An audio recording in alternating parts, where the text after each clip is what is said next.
I wanted to ask you, Scott, you just saw White Riot. What did you think of that? Uh,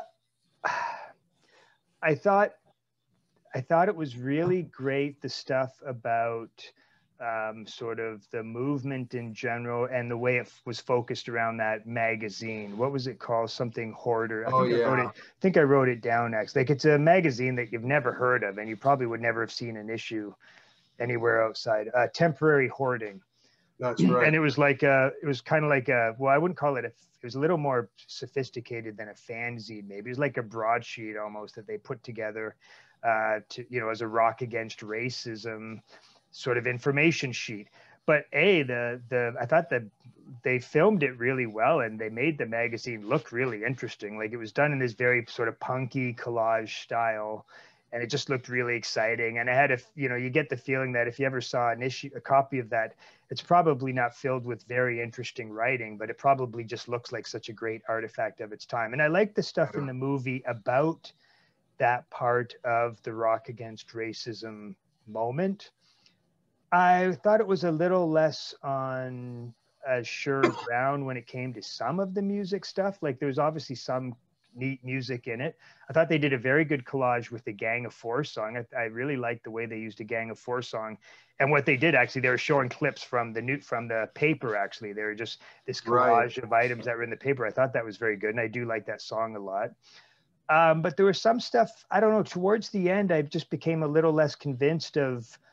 It didn't seem like, sounds like a weird thing to say, but it didn't seem like the filmmaker or maybe even the subjects in the film had quite the feel for the music as they did for the politics of the thing itself. And I just thought, like, I like that clip with the Clash and Jimmy Percy doing White Riot. I mean, it's a phenomenal performance, but it's in Rude Boy already. And it's like, okay, well, I wish they had played a different Clash clip than that, or maybe they could have played a little bit of that. And a really disappointing thing, and maybe maybe it just wasn't available. I've forgotten that X-Ray Specs had played that big, like, it culminates in this big concert, right? Yeah. At the end, it's this huge outdoor concert with like over 100,000 people or something. It's all punk bands, so it's kind of unusual in that way. And X-Ray Specs were part of the concert, but the way it's handled in the movie is they show them on stage, and Polly Styrene has this very interesting outfit on. Like, it's like an outfit I've never seen her in before. Like, it doesn't look punk at all. But they're playing an X-Ray Specs song from the album in the background. So I was kind of disappointed. I was like, oh, I really want to hear what they're actually doing on the stage and how the crowd's responding and stuff. So and I think I wrote down a couple other little things after a while. Like, there was just some stuff on the music part that didn't completely convince me as much as the politics itself. I will say, connecting it to another movie on our list, although you haven't seen it all, I watched it very soon after I watched the Small Axe series. And there's a remarkable number of similarities, like just, you get a very strong glimpse in both of racism in the UK during that period, and just how brutal it was, and how terribly, not that it's a surprise in any way, of course, but how terribly Black citizens were treated in the UK during that moment. Like, it's kind of shot. And like, the stuff about the National Front, I actually found very eye-opening in the Clash movie. They're just a scary lot. Like, when you see that big parade they had. And did you notice, like, in those huge National Front marches and stuff, there's not a single woman, which makes it a little different than the Trump moment now, right? It just shows how times have evolved, I guess, a little bit. But anyway, so that's some thoughts. I mean, I'm sorry, I rambled on a lot, but what were your thoughts on that? Well, I was pretty close to you. I gave it a 6.5, which sort of is shorthand for me, that it wasn't, for that kind of film, it wasn't quite as good as I was hoping. Yeah. And same thing. And I think I went on and said that the music, there just wasn't enough great music in it. And I think I may have even mentioned being really shortchanged when it came to X-Ray Specs. I didn't know that. Okay, sorry if I might have been unintentionally cribbing you on that. I don't know. No, I don't think you would have. No, I wrote this on the message board. I don't think. Okay. And the other thing I did, though, then I went and posted about it on the Trump film thread I'd started, because I thought there was a couple of very specific things at the end where they were obviously referring to Trump right at the end. And films do that a lot now, I find. Or Yeah. whatever films refer to Trump, often they save it for right near the end, and they'll pose something as a question, you know, things haven't really changed, and they'll have maybe even a still photograph of Trump or something like that. Like they don't want to have to deal with him at any length, so they'll just put it at the end. And I'm sure there were a couple of very specific things in White Riot. I do have to mention one thing, and I was very happy that I discovered this. And I did look online. I hadn't seen anyone else mention it. I'm sure someone else picked this out. This is absolutely remarkable, though. Like one thing that's not surprisingly in the movie, because I think it's actually one of maybe the impetus for the whole Rock Against Racism moment, was Eric Clapton's thing about who's the guy who's it's in the movie. Yeah, no, that's in the movie. No, it's in the movie. Enoch Powell, right? Enoch Powell. Yeah. But what's remarkable about that is, so they do the clip on Clapton and all that, and I've read his horrible remarks about it and all that. But there was actually, so one of the little things they show, like one of the newspaper articles about, like a headline about Eric Clapton says, you know, hideous thing about Enoch Powell or whatever, or black people. And as it was scrolling down quickly, the newspaper article, the camera was scrolling down on the newspaper, I thought I spotted the word Van Morrison. So I actually paused it, or I rolled it back a bit.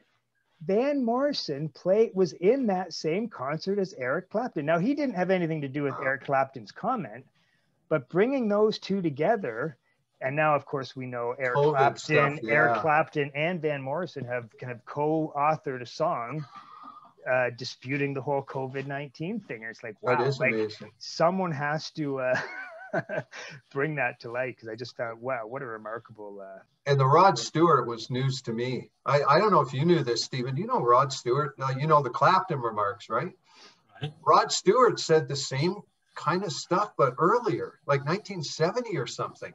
I didn't know that. Yeah, the White Riot film starts with it, and I was just amazed. I mean, I never really cared that much about Eric Clapton, because as a solo artist, Eric Clapton doesn't mean anything to me. I'm a big Cream fan, but you know the whole thing about wrestling with when someone whose career means a lot to you says something.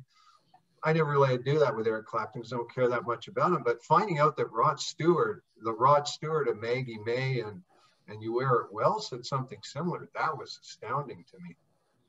He's managed to keep that sort of out of the news, I think, somehow. It's been. Yeah. You'll have to see that film, Stephen. White Riot. You guys have convinced me. You know, I feel like I should be watching it in the corner while we're doing this.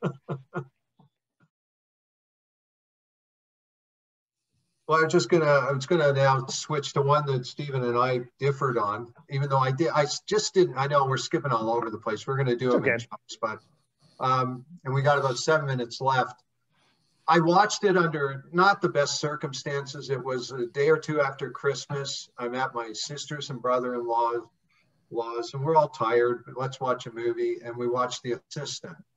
And I was a little tired, so I'm on the couch, and I'm watching it, and it was just, for me, I like Julie Garner. I like her in The Leftovers. Not The Leftovers, sorry, The Americans. I like her in Ozark.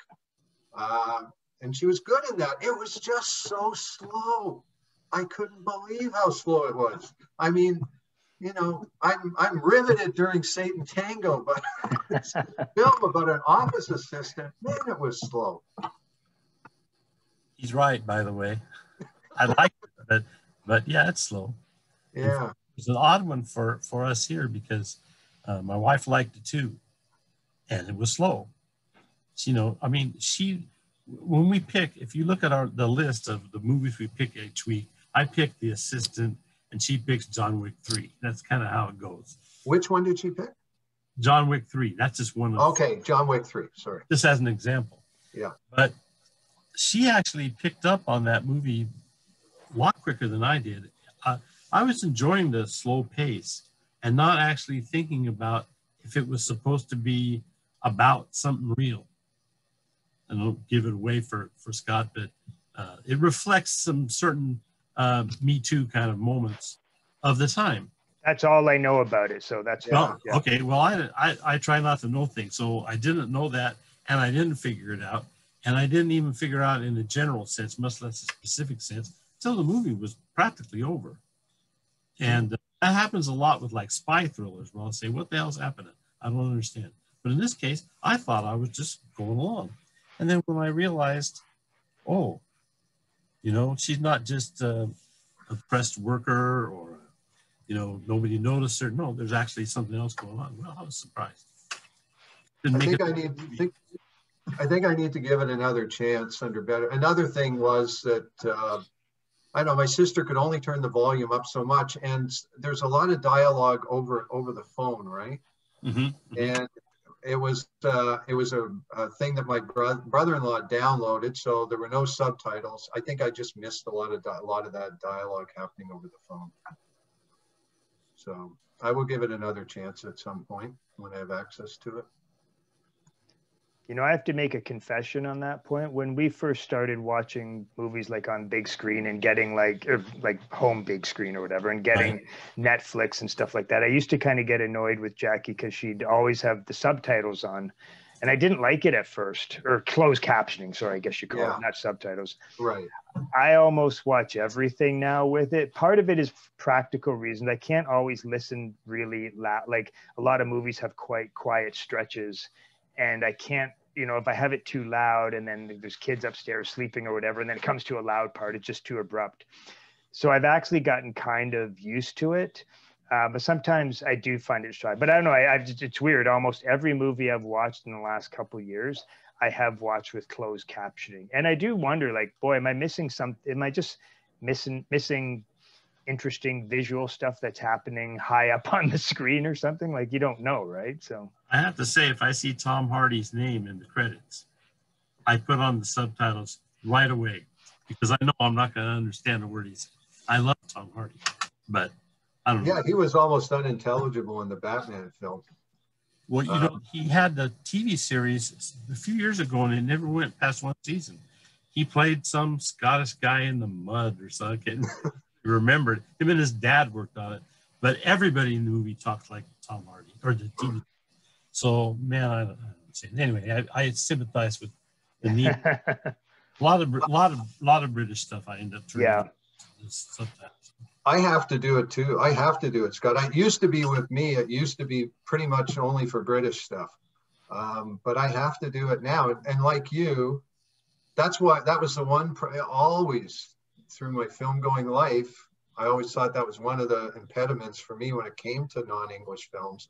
I'm watching subtitles. What am I? You know, you can't have that immersive experience, but I just miss too much otherwise. Yeah. I really, well, like I'm getting so much more to Mr. Robot now. I was watching bootlegs before.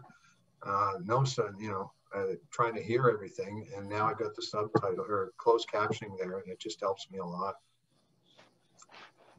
Interesting. I wonder if that's a phenomenon. I wonder if now most people do watch with closed captioning. I never thought of it before. So well, when you're watching on your phone, you know, it's necessary, I guess.